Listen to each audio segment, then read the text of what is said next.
Alright everybody, so here's part 2 now. Hopefully you have watched part 1, and if you did, then you will know the running theme that you should see quite often.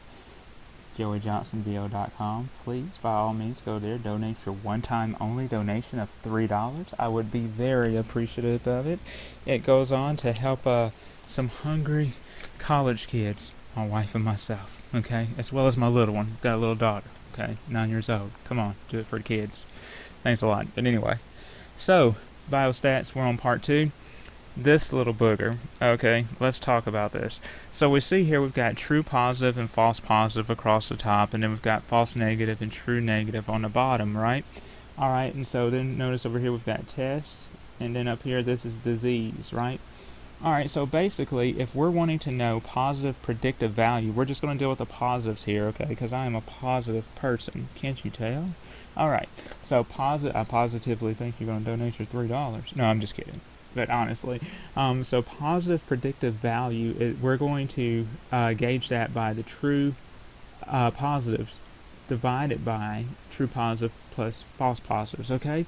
So let's look at this. Now, positive predictive value is going to mostly apply to specificity, okay? Specificity rules in, right? So let's look at this here. Alright, so if we apply our formula then, let's go ahead and calculate this up for positive predictive value. Let's do the sensitive test first, okay?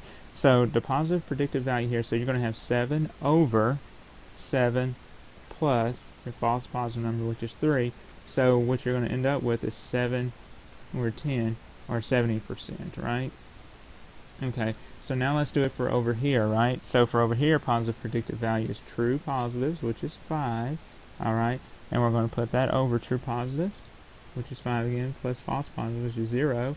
That equals 1, so 100%. So which test has a higher positive predictive value? Well, we see that the specific one does. Why? Because it spin, it rules in. So 100% of people that you have tested in this specific test right here absolutely have hyperglycemia, is what we've determined here. Out of the people over here that you've ruled in, 70% of the people that you ruled in are going to have hyperglycemia, right? And as we can see here, 7 out of the 10 people that you've ruled in as being positive give you hyperglycemia. So therefore, obviously, the more positive predictive value test is going to be specificity in this case. Alright, okay. So now let's look at the specificity of the numbers, okay, to see which one is going to be a more specific one. Obviously, you know, because I told you this test is sensitive, this one's specific.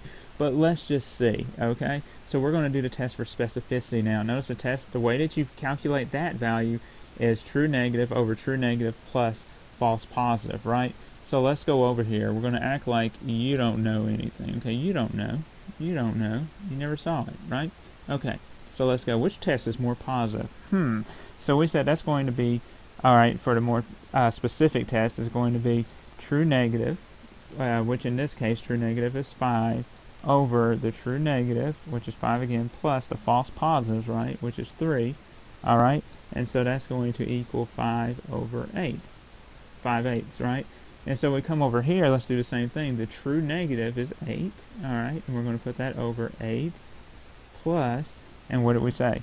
False positives, right? So 0 equals 1, so that's 100%, right? 5 over 8, I don't feel like calculating that out, but just know it's less than 100, right? There's no way that's 100. 8 over 8 will be 100, right?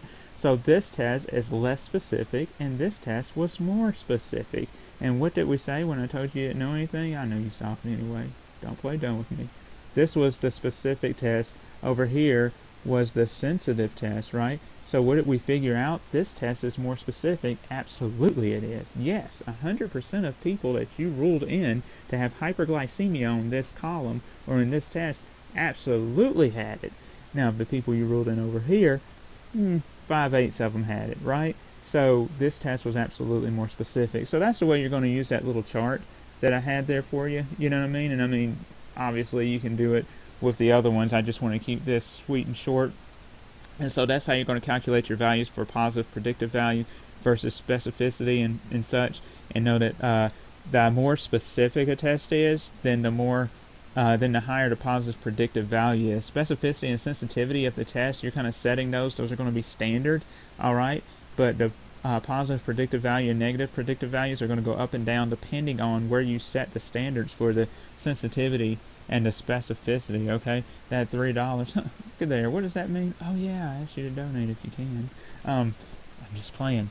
Okay, so I mean, I'm not playing about donate if you can. Yes, by all means, but I just mean about, going on and on about it. But anyhow, that will conclude this. I hope that you guys understand sensitivity and specificity a little bit more. If so, then my job is done, and I'm very happy.